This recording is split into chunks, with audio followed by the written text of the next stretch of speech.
आज का वीडियो जो है वो इसलिए नहीं है कि आपको डराया जाए या आपको बताया जाए कि देखो क्या हाल हो रहा है आईआईटीज़ में या एनआईटीज़ में या अदर टॉप कॉलेजेस में। आज का वीडियो ये है कि आपको एक तो मेंटली रेडी किया जाए कि आप एक कॉलेज में जा रहे हैं, इंडिया के बेस्ट टॉप नॉच कॉलेजेस में जा रहे हैं, एडमिशन ले रहे हो। Plus apart from your academics, आपकी पढ़ाई, आपको किन किन चैलेंजेस को सामना करना पड़ेगा इस कॉलेज में, so that you are mentally ready, strong and you are ready to face the challenges. और ऐसा ना हो कि आप भी वहाँ से ड्रॉप आउट हो जाओ, आप भी आईआईटी, एनआईटी, ट्रिपल आईटी, कोई भी कॉलेज, आईआईएम, एमबीए वगैरह कुछ भी हो, वो छोड़ के वापस आ जाओ। क्योंकि बहुत बारी ऐसा होता है कि स्टूडेंट को लगता है चलो अब मैं टॉप कॉलेज में पहुंच गया हूँ, अब तो मेरी बल्ले बल्ले है। बट चैलेंजेस वहाँ पे स्टार्ट होते हैं जब उस कॉलेज में आप जाते हो, वेदर इट इज़ आईआईटीज़ और whether it is any other college.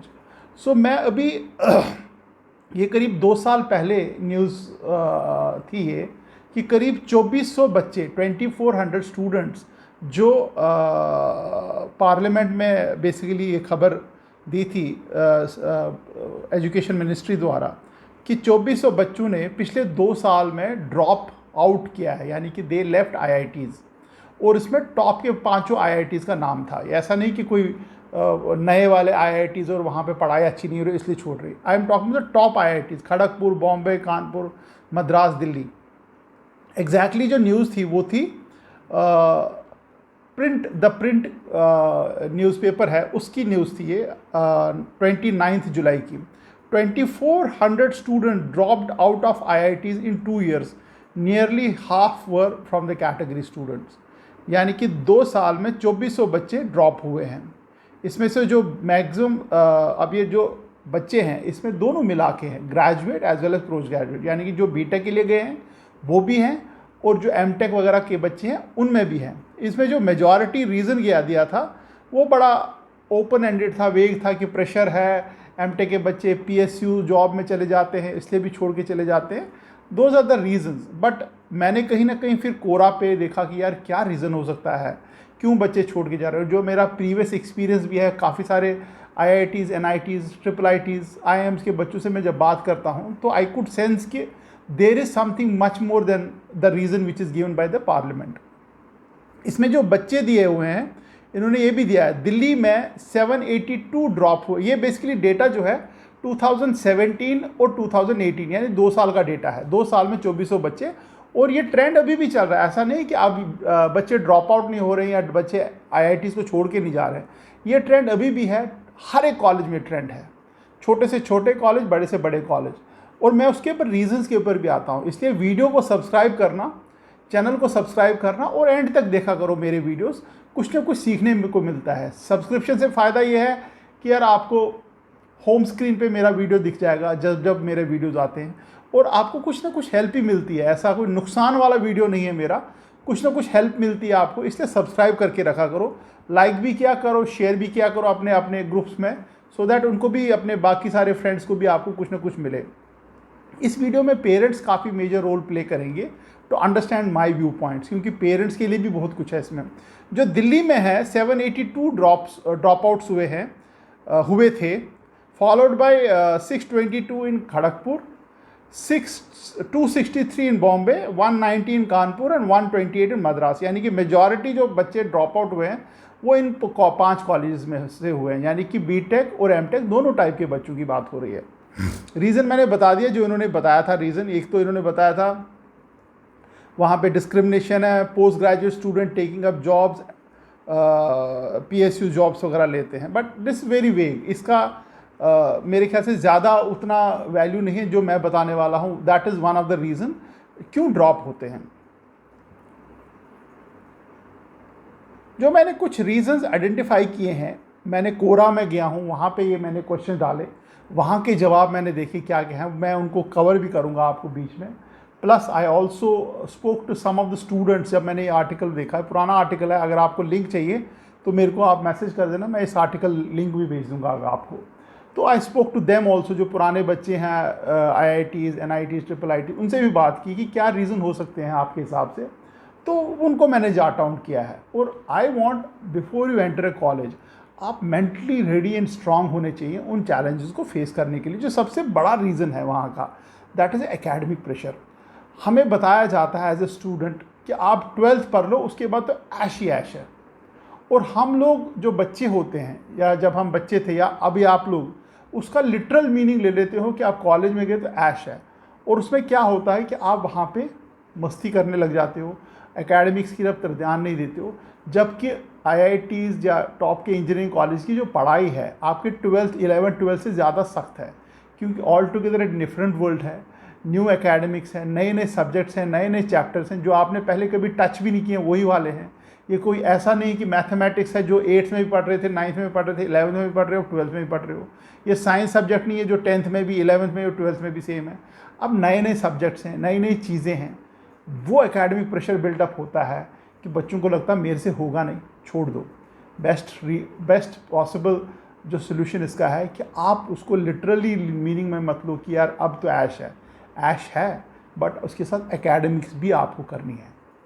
सो अगर आप किसी भी कॉलेज में जा रहे हो, आपका नंबर 1 फोकस जो होना चाहिए वो एकेडमिक्स होना चाहिए, सो दैट आप इस रीज़न के कारण कॉलेज छोड़ के भाग मत जाओ।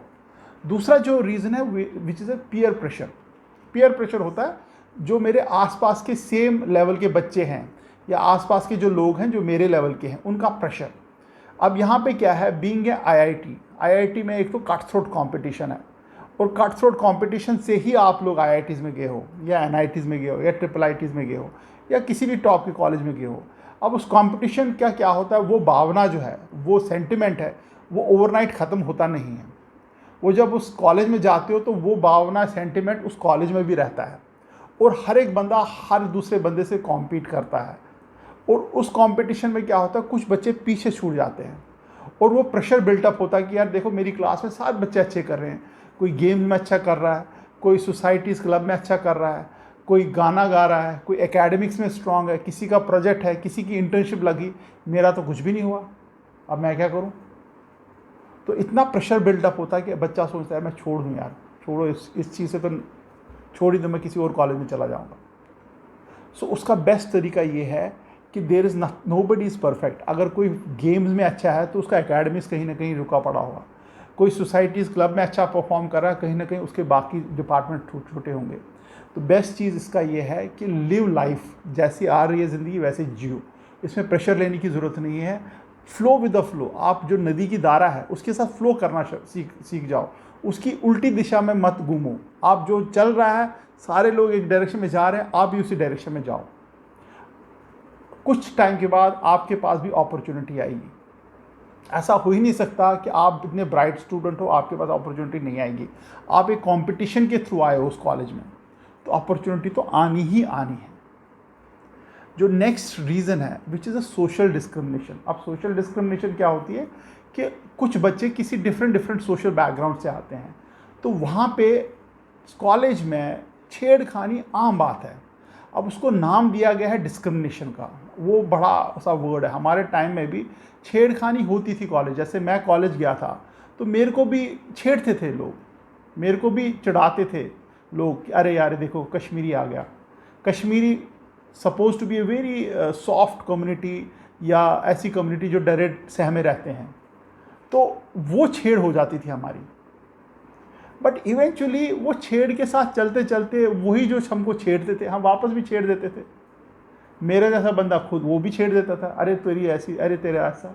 और इवेंचुअली वो बहुत ही अच्छे फ्रेंड बन गए। जो मेरे को छेड़ते थे या जिनको मैं छेड़ता था, हम बहुत अच्छे फ्रेंड बन गए, और वो फ्रेंडशिप वो भी कंटिन्यूड है। सो छेड़खानी is a healthy sign of a college. हाँ, एक्सट्रीम पे जाए या बिल्कुल ही कहीं पे रुकने का नाम ना ले, then it's a alarming situation. But normal छेड़खानी को आप भी एंजॉय करो, आप भी छेड़ो, which is a healthy sign of a college. वो छेड़खानी नहीं बोल रहा हूँ लड़का लड़की को छेड़ रहा, वो नहीं बोल रहा हूँ। आपस में जो छेड़ते हैं, एक दूसरे को चिढ़ाते हैं, एक दूसरे को मनाते हैं, बहलाते हैं, फुसलाते हैं, वो उसकी बात कर रहा हूँ मैं। बट हाँ, एक्सट्रीम पे चली जाए तो then it's a warning sign कि भैया देखो, take it, speak to your parents, teacher से बात करो जी, ये एक्सट्रीम पे जा रही है मामला। तो वो उससे आप थोड़ा सा मेंटली रेडी रहो कि थोड़ा बहुत तो छेड़खानी होगी, थोड़ा बहुत तो आपको खींचेगी, थोड़ा बहुत कोई तो यहाँ से कॉलर खींचेगा, कोई यहाँ से पेन ले जाएगा, कोई बैग छीनेगा, होता है, और आप भी ऐसा करोगे, इवेंचुअली आप भी ऐसा करने बैठ जाओगे। Another thing is expectation versus reality. हम लोग काफ़ी सारी चीज़ें एक्सपेक्ट करते हैं कि वहाँ पे होगा, बट रियलिटी बहुत डिफरेंट होती है। हमको लगता है मेस में, जैसे पिक्चरों में दिखाया जाता है, मेस में क्या खाना खाया जा रहा है, ऐसे लोग बैठे हुए हैं, हंसी मजाक चल रहा है, बट कभी मेस का खाना बहुत ही ख़राब होता है। आपको माँ बाप की याद आती जब आप मेस में खाना खाते हो। आपको लग रहा है यार हॉस्टल की लाइफ, जैसे करण जौहर अपनी मूवीज़ में हॉस्टल लाइफ दिखाता है, वैसी होती ही नहीं है। एक ही रूम में 2-2, 3-3, 4-4 बच्चे ठूसे पड़े होते हैं, बेड का पता नहीं होता, अलमारियाँ लटकी पड़ी होती हैं, पंखे चल नहीं रहे होते हैं। तो काफ़ी लाइफ बड़े बड़े कॉलेजेस में मिजरेबल भी होती है। तो आप एक्सपेक्ट कर रहे हो कि करण जौहर वाली मूवी है, बट वहाँ पे कुछ और होता है। तो इवेंचुअली क्या होता है कि आप उस मोड में चले जाते हो जहाँ आपको हर एक चीज़ बुरी लगने लगती है कि यार ये भी गंदा है, ये भी बुरा है, क्लासरूम में नहीं है, वो नहीं है, ये नहीं है। तो आप उस मोड में चले जाते हो जहाँ पे आप डिसाइड करते हो मेरे को कॉलेज छोड़ के जाना है। सो इसलिए आप अपनी एक्सपेक्टेशन बिल्कुल सही रखो कि कॉलेज है, हिंदुस्तान का कॉलेज है, और हिंदुस्तान के कॉलेज ऐसे होते हैं, वैसे नहीं होते जैसे करण जौहर दिखाता है। क्योंकि हमारा इंफ्रास्ट्रक्चर जो है उतना बढ़िया नहीं है। मतलब ऑनेस्टली स्पीकिंग, बहुत सारे IITs, NITs, IIITs, बहुत सारे IIMs वगैरह में गया हूँ, उतना अच्छा इंफ्रास्ट्रक्चर नहीं है जितना वेस्टर्न कंट्रीज़ में है। हॉस्टल की हालत ख़राब है, मेस के खाने ख़राब हैं, आपके जो एक्स्ट्रा करिकुलर एक्टिविटीज़ है उसका भी कोई ज़्यादा बहुत बढ़िया लेवल नहीं है, but still they are the best. जितना भी मिल रहा है बेस्ट है वो, और किसी और कंट्री के कंपैरिजन में शायद उतना अच्छा नहीं है, बट वी आर बेस्ट। तो उस एक्सपेक्टेशन से जाओ यार, जो मिल रहा है वो बेस्ट है मेरे लिए, तो उससे आप आगे बढ़ोगे। अदरवाइज ड्रॉप आउट होना शुरू हो जाते हैं बच्चे इस चक्कर में भी। पर्सनैलिटी इशू मतलब होता है कि आपकी वो पर्सनैलिटी होती ही नहीं है जो घुल मिल के बच्चों के साथ चले। ये सारे मैंने जो पॉइंट्स निकाले हैं कोरा या जितनी भी इतनी थर्ड पार्टी वेबसाइट है जहाँ पे काफ़ी सारे बच्चों ने रीजंस दिए हुए हैं कि ड्रॉप आउट क्यों हुआ। बच्चों ने अपने कमेंट्स लिखे, मैंने ड्रॉप आउट क्यों किया, तो उन्हीं कमेंट्स को मैंने एक लिस्ट बना के रखा हुआ है। तो पर्सनैलिटी इश्यूज़, बहुत सारे बच्चों ने लिखा यार हम घुल मिल ही नहीं पाए, हमारी सेक्शन में या हमारी क्लास में डिफरेंट स्टेट्स के बच्चे थे, तो मैं कहीं ना कहीं आई वॉज फीलिंग लॉस्ट, मैं अपनी स्टेट से अकेला बच्चा था। फॉर एग्जांपल आप हरियाणा से हो और आपकी क्लास में हरियाणा कोई बच्चा नहीं है, तो आपको लगने लगा यार देखो जी ये तो कोई तमिल में बात कर रहा है, कोई इंग्लिश में बात कर रहा है, कोई हिंदी में बात कर रहा है, कोई पंजाबी में बात कर रहा है, तो मैं तो हरियाणवी में कोई बात ही नहीं कर रहा, मेरी पर्सनैलिटी अलग है। उस लेवल पर आप चले जाते हो। Please understand, college is a mini country, और ये मिनी कंट्री में हर एक स्टेट का बच्चा आपको मिलेगा, और हर एक स्टेट के बच्चे से एक तो कुछ सीखने को मिलेगा और आप कुछ ना कुछ सिखाओगे उसको। सो गो विद ओपन माइंड कि आपको अपनी कम्युनिटी, अपनी कास्ट या अपनी स्टेट या अपने मोहल्ले या अपने सिटी के लोग ढूंढने नहीं है। आपको जो सामने मिल जाए वो आपका दोस्त है। और इसके चक्कर में काफ़ी बच्चे क्या होते हैं, वो अपने आइसोलेशन में चले जाते हैं कि वो घुल मिल नहीं पाते हैं। पर्सनैलिटी उनकी वैसी हो जाती है कि घुलने वाली पर्सनैलिटी नहीं होती, क्योंकि 8th 9th 10th 11th 12th तक कोचिंग पढ़ाई की होती है, तो वो पर्सनैलिटी ग्रूम ही नहीं हो पाती है कि वो मिलना जुलना क्या होता है। उन्होंने या तो टीचर्स को देखा होता है, या क्लासरूम में जो बच्चे पढ़ रहे होते हैं, या घर में माँ बाप को देखा होता है 4 साल तक, तो वो पर्सनैलिटी उनकी ग्रूम ही नहीं हो पाती। तो माई सजेशन इज़ कि जितना भी आपको टाइम मिले बच्चों से बात करो, जो कॉलेज में जाओगे बच्चों से बात करो, मिलो जुलो। कोई बात नहीं आपके स्टेट का नहीं है, कोई बात नहीं आपकी लैंग्वेज नहीं आती, कोई बात नहीं कि आपको वो लगता है कि वो दूसरी लैंग्वेज बोल रहा है, घुलो मिलो। पर्सनैलिटी में आप पीछे, आप अपने कुकून या अपने शेल में मत चले जाओ, क्योंकि the moment you go to the shell आप डिप्रेशन का शिकार हो सकते हो। Parents would play important role, पूछने के लिए कितने फ्रेंड्स बने, उस फ्रेंड से मेरी बात करा, इस फ्रेंड से मेरी बात करा। You can play important role. Next is other plans. क्या होता है कि आप जब इंजीनियरिंग करने जाते हो तो सडनली यू रियलाइज यार ये तो प्लान में ही नहीं था, मेरे को तो कुछ और करना था। काफ़ी सारे बच्चों ने कोरा पे लिखा जी मैंने ये छोड़ के मैंने आर्ट्स कहीं पे ज्वाइन कर लिया, या मैंने अपना कुछ और ज्वाइन कर लिया, क्योंकि इंजीनियरिंग मेरे ओवरऑल स्कीम ऑफ थिंग्स में फिट ही नहीं बैठ रही थी। 1 साल 2 साल के बाद ये रियलाइज़ किया यार मेरा और ही कुछ प्लान था। इवन जो एमटेक बच्चों की बात हो रही थी, उनका प्लान तो था government job, but government job जब तक मिलेगी तब तक एमटेक करने बैठ गए। बहुत सारे बच्चों का तो एमबीए का प्लान था, तो इंजीनियरिंग में क्यों 4 साल गुजारें, इससे अच्छा कोई सिंपल ग्रेजुएशन करके एमबीए कर लें। बहुत सारे बच्चे अब्रॉड जाना चाहते थे, इसलिए भी वो ड्रॉप आउट हो जाते हैं। सो इसलिए आपका अदर प्लान है, उसको ज्वाइन करने से पहले डिसाइड कर लो। अगर कोई प्लान में आपका आईआईटी या कोई इंजीनियरिंग कॉलेज या कोई आईआईएम्स वगैरह फिट नहीं बैठता, don't join it, go somewhere else. Don't waste a important resource, क्योंकि एक सीट बड़ी इंपॉर्टेंट है, वो उस बच्चे को मिल जाएगी जो बच्चा डिजर्व करता है और वो उसको इंटरेस्ट है उस सीट में। नेक्स्ट पॉइंट जो वो भी है, इंटरेस्ट लाइज समवेयर एल्स, यानी कि आपका जो इंटरेस्ट है कहीं और है तो आपने वो कर लिया। Difficulty being of your own, क्या होता है कि आप कॉलेज स्कूल में जब होते हो तो आपके माँ बाप आपका ध्यान रखते हैं, और suddenly you are in college तो आपको हर एक चीज़ का खुद ही ध्यान रखना है। आपको हर एक छोटे बड़े डिसीजन लेने हैं, क्या खाऊं, क्या पहनूं, कब क्लास में जाऊं, कब क्लास से आऊं, होमवर्क करूं नहीं करूं, घर जाऊं नहीं जाऊं, घर जाऊं तो कैसे, ट्रेन में जाऊं, बस में जाऊं, कैसे जाऊं, गाड़ी के मार्केट जाऊं कि नहीं जाऊं, वो सारे डिसीजन आपके अपने हैं। सो इन ए प्रोसेस क्या हो जाता है कि आप घर में इतना डिपेंडेंट होते हैं माँ बाप के कि you are unable to take decision, और बाकी सारे जो आसपास के बच्चे हैं वो अपना डिसीजन खुद लेते हैं। तो आपको कहीं ना कहीं वो लगता है कि आप कहीं ना कहीं मिसफिट हो उस सिस्टम में, और आप विड्रॉ करने बैठ जाते हो, अपने आप को विड्रॉ करने बैठ जाते हो, आप फ्लो विद द फ्लो होता नहीं आपसे। तो इसलिए पेरेंट्स की मेरे को सजेशन ये है कि अपने बच्चों को डिसीजन, छोटे मोटे डिसीजन लेने शुरू कर दिया करो, उनको एनकरेज करो, यार डिसाइड करो।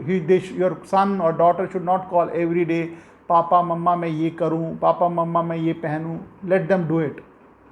1-1.5 महीना मुश्किल का रहेगा, उसके बाद they will be of their own. Family obligation एक पॉइंट आया था, मैंने कोरा पे देखा था, देयर आर मल्टीपल पीपल जिनकी फैमिली ऑब्लिगेशन है। एक बच्चे ने लिखा था कि मेरे फादर एक्सपायर हो गए, माँ मेरी बहुत बीमार है, और अगर मैं 4 साल आईआईटी में रहता हूँ तो उसको कौन देखेगा, इसलिए उस बच्चे ने आईआईटी छोड़ दिया था। So there is a valid reason, काफ़ी सारे बच्चों के वैलिड रीज़न होते हैं जहाँ फैमिली ऑब्लिगेशन, माँ बाप अकेले हैं, बीमार हैं, अकेला बच्चा है, अकेली बेटी है, ध्यान रखने वाला कोई नहीं, आसपास कोई नहीं, मजबूरी है। सो उसके चक्कर में भी कुछ बच्चों ने छोड़ा हुआ है, वो लिखा हुआ कोरा में मैंने देखा था। एक और है होम सिक आइसोलेशन। बच्चों को इतनी घर की आदत पड़ रखी है कि वो कहीं जाएंगे तो उनको लगता है यार मैं होम सिक हो गया हूँ, तो वो भी एक रीज़न है। ये सारे जो रीज़न मैं बता रहा हूँ ये एग्रीवेट होके उस लेवल तक पहुँच जाते हैं जहाँ आप फाइनली वो डिसीजन लेते हो जिसके लिए पूरी ज़िंदगी आपने पढ़ाई की जाने के लिए, उसी चीज़ को आप छोड़ के आ जाते हो, यानी कि आईआईटीज़।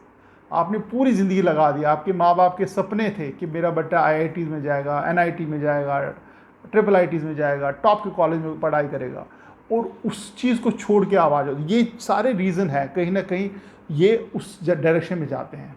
इस वक्त लगते तो बड़े छोटे से हैं, होम सिकनेस, इससे क्या होता है, कोई बात नहीं, ठीक हो जाएगा, बट ये रीज़न कब उस डायरेक्शन में चला जाता है कि जब बच्चा सोचता है मैं तो नहीं कर पाऊंगा, मैं तो छोड़ के आ रहा हूँ, आपको समझ भी नहीं आएगा, पता भी नहीं लग पाएगा। एक मेजर चीज़ जो है वो मेंटल हेल्थ इशू है। मेंटल हेल्थ इशू यानी कि आप अननेसेसरली कुछ ना कुछ आपकी एंग्जाइटी चलती रहती है। आपका होमवर्क नहीं हुआ, परेशान, आपका सिलेक्शन नहीं हुआ किसी सोसाइटी या क्लब में, परेशान, आपको घर वालों ने ऊंचा बोल दिया, तू कहाँ गया था, क्यों नहीं हॉस्टल वापस पहुंचा, परेशान। तो that is creating lot of mental health issues. आपके फ्रेंड नहीं बन पा रहे हैं तो मेंटल हेल्थ इशू आ जाता है। So mental health issue is a major problem in colleges. बहुत सारे बच्चे निकल पाते इससे because of their friends, family support. कुछ बच्चे छूट जाते हैं वहाँ पे या तो वो मतलब अनफॉर्चुनेटली कुछ गड़बड़ कर देते हैं या बच्चे वापस आ जाते हैं। एक और बड़ा कारण जो मेरे को पता लगा कि बहुत सारे बच्चे जो कॉलेजेस ज्वाइन करते हैं, किसी भी ब्रांच में ज्वाइन करते हैं, और उनको लगता है कि यार अपग्रेडेशन है कि मैं टॉप के नंबर लाऊंगा और टॉप के 1% या 2 या 3 बच्चे ब्रांच चेंज कर सकते हैं, और वो ब्रांच चेंज होती नहीं है क्योंकि आपके उतने नंबर आते नहीं है, वो आपका नाम नहीं आता ब्रांच चेंज में, आपको कंप्यूटर साइंस चाहिए होता है।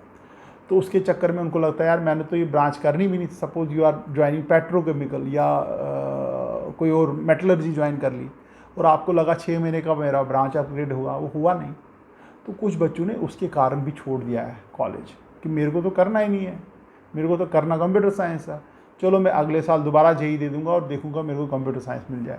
उस कारण भी बच्चों ने छोड़े हैं कॉलेज। तो आज का वीडियो मैंने सोचा मैं आपको बता दूं, एक वार्न कर लूं कि यार ये सारे इश्यूज़ हो सकते हैं, तो आप थोड़ा सा अपनी तरफ से भी तैयारी रखो कि यार ये इश्यूज़ आएंगे तो इनको कैसे हैंडल करना है।